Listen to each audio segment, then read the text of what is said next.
Halo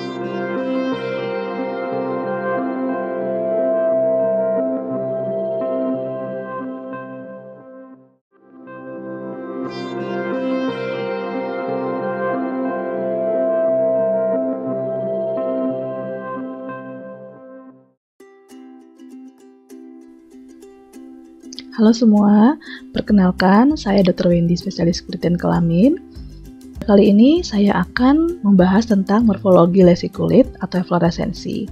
Jadi morfologi lesi kulit ini atau efloresensi atau biasa disebut juga dengan wujud kelainan kulit atau UKK merupakan bahasa yang digunakan di bidang dermatologi untuk mendeskripsikan suatu lesi kulit. Tanpa mengetahui dasar suatu lesi kulit, kita tidak mungkin bisa mendeskripsikan suatu kelainan kulit. Sehingga to read words, one must recognize letters. And to read the skin, one must recognize the basic lesions. Kita umpamakan gambar apel ini sebagai suatu kelainan kulit. Nah, bagaimana kalian akan menjelaskan gambar ini kepada orang lain yang tidak bisa melihatnya atau yang tidak pernah melihatnya? Saya rasa sebagian besar pasti akan menjelaskan sebagai berikut. Ada satu benda yang bulat, yang berwarna merah kekuningan, dengan latar putih. Kemudian permukaannya licin, berukuran sekitar 5 cm, berdiri sendiri atau terpisah, dan tampak bayangan. Bagaimana hubungannya? Bila kita mendeskripsikan suatu gambar, kita hubungkan dengan mendeskripsikan suatu lesi kulit. Jadi ada satu benda yang bulat, satu menunjukkan jumlah lesi kulitnya, bulat menunjukkan bentuknya, merah kekuningan menunjukkan warna, latar yang putih menunjukkan ada batas yang tegas antara lesi kulit dengan kulit yang normal. Kemudian permukaan yang licin menunjukkan tekstur, kasar atau halus, kemudian sekitar 5 cm menunjukkan ukuran, berdiri sendiri menunjukkan pola penyebaran suatu lesi kulit, dan tampak bayangan menunjukkan adanya peninggian atau perbedaan level antara lesi kulit dengan kulit yang normal. Sehingga hal-hal inilah yang perlu kita deskripsikan apabila kita melihat suatu lesi kulit. Kembali ke efloresensi. Efloresensi atau wujud kelainan kulit terbagi atas efloresensi primer dan efloresensi sekunder. Dan ada juga referensi yang menyatakan ada efloresensi khusus. Efloresensi primer adalah karakteristik utama dari suatu lesi. Jadi merupakan bentuk awal suatu lesi atau bentuk aslinya. Sehingga efloresensi primer ini bisa mengalami perubahan, bisa bertambah besar atau menjadi bentuk yang lain. Itu disebut menjadi efloresensi sekunder. Sehingga definisi dari efloresensi sekunder adalah perubahan dari efloresensi primer. Mengapa bisa terjadi perubahan dari efloresensi primer ke efloresensi sekunder? Ada dua hal. Yang pertama bisa terjadi karena faktor eksternal, misalnya karena garukan. Ataupun memang karena perjalanan suatu penyakit memang akan berubah seperti itu. Sebagai contoh, misalnya penyakit varicella. Pada hari pertama mungkin akan tampak papul erythematosus. Kemudian hari kedua, papul erythematosus tersebut akan berubah menjadi vesikel. Nah, si papul erythematosus ini merupakan bentuk primernya, kemudian vesikel merupakan bentuk sekundernya. Nah, perlu kita ingat, tidak semua pasien datang dengan gambaran efloresensi primer. Mungkin pasien akan datang dengan gambaran efloresensi sekunder, sehingga tugas seorang dokter adalah untuk menentukan apakah bentuk efloresensi primernya. Berikut ini adalah golongan efloresensi, ya.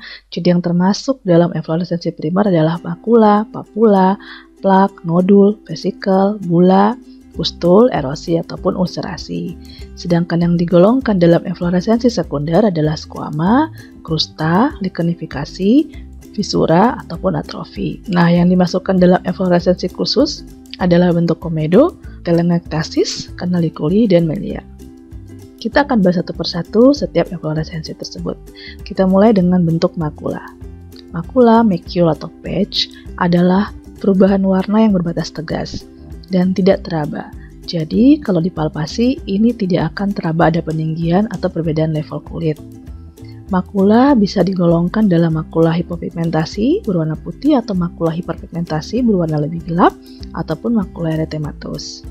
Kemudian papul. Papul merupakan suatu penonjolan. Jadi, kalau dipalpasi sudah ada peninggian dari level kulit.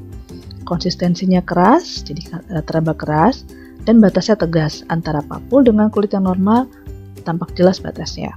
Ukurannya kurang dari 1 cm. Penyebab papul bisa terjadi karena hiperplasia dari keratinosit ataupun infiltrasi sel radang atau adanya deposit metabolik di dermis maupun epidermis. Selanjutnya bentuk plak. Plak merupakan bercak yang meninggi atau akibat beberapa papul yang bergabung menjadi satu. Plak ini permukaannya rata. Dia meninggi di atas permukaan kulit. Ya, kalau dipalpasi sudah ada perbedaan level, tetapi permukaannya datar. Isinya apa? Isinya zat padat dengan diameter lebih dari 1 cm. Sehingga perbandingan antara luas dan tinggi dari suatu plak, luasnya lebih besar daripada tingginya. Kemudian ada nodul, merupakan massa padat dengan batas yang tegas, dapat dipalpasi atau bisa diraba. Letaknya bisa di ikutan ataupun di sekutan.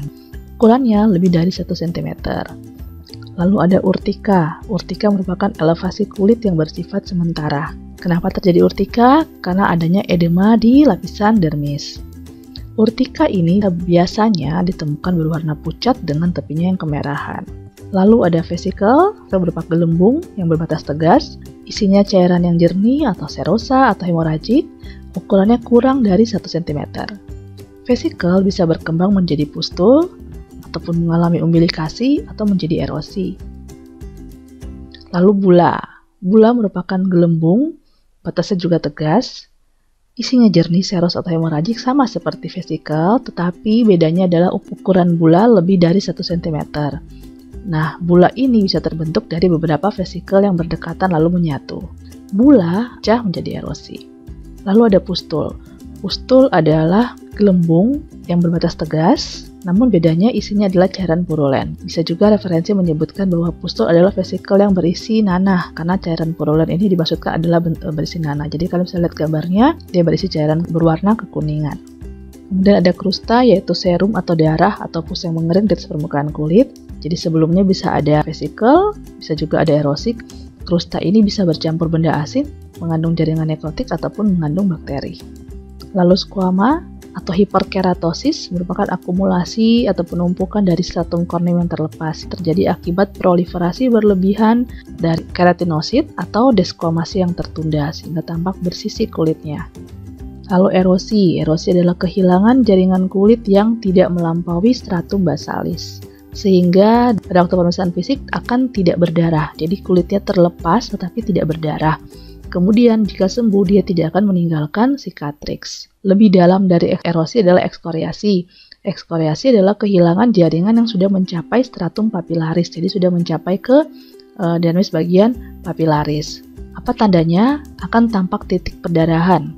Bisa berdarah ataupun mengeluarkan darah ataupun mengeluarkan serum. Ekskoriasi ini biasanya terjadi karena garukan. Jadi karena garukan sehingga tekanan lebih dalam dan kerusakan kulitnya mencapai stratum papilaris di dermis. Lebih dalam lagi ada ulkus. Ulkus adalah kehilangan jaringan kulit sampai ke dermis atau lebih.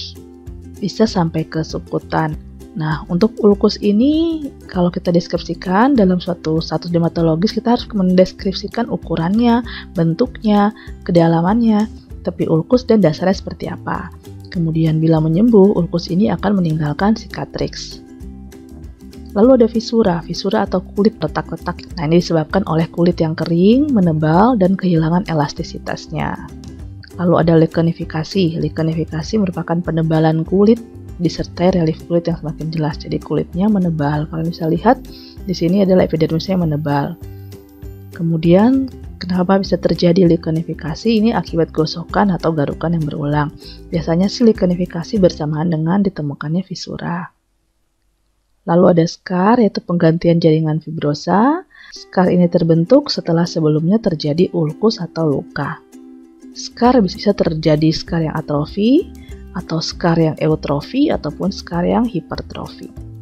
Lalu atrofi merupakan menyusutnya sebagian atau seluruh jaringan kulit. Ada dua jenis atrofi, yang pertama atrofi epidermis, ada juga atrofi dermis. Tandanya apa? Kalau atrofi epidermis adalah kerutan, tampak kerutan dan tampak kulitnya mengkilat, sedangkan atrofi dermis tampak depresi kulit. Nah, selanjutnya ini adalah efloresensi khusus. Jadi ada beberapa keadaan ditemukan, misalnya pada akne vulgaris kita akan temukan komedo. Komedo adalah penumpukan keratin, sebum, dan bakteri pada pori-pori folikel rambut. Hanya ditemukan pada akne vulgaris. Komedo ada dua macam, komedo blackheads dan whiteheads, yaitu komedo yang terbuka dan komedo yang tertutup. Lalu ada telangiectasis, yaitu pelebaran dari pembuluh darah kapiler yang menetap pada kulit. Telangiectasis ini bisa terjadi karena genetika atau karena misalnya efek samping dari pemakan kortikosteroid jangka panjang, potensi kuat ya, kemudian atau juga ditemukan pada penyakit rosacea. Lalu ada kanalikuli, yaitu terowongan di bawah kulit. Ini khas dan bisa ditemukan pada penyakit skabies. Dan ada milia, yaitu tampak seperti kista keratin kecil berwarna putih. Milia ini biasanya dijumpai pada penyakit miliaria, yaitu terjadi pada kelainan kulit yang disebabkan oleh tersumbatnya saluran keluar kelenjar ekrin. Oke, demikian tentang efloresensi atau morfologi lesi kulit. Semoga bermanfaat bagi kalian. Terima kasih.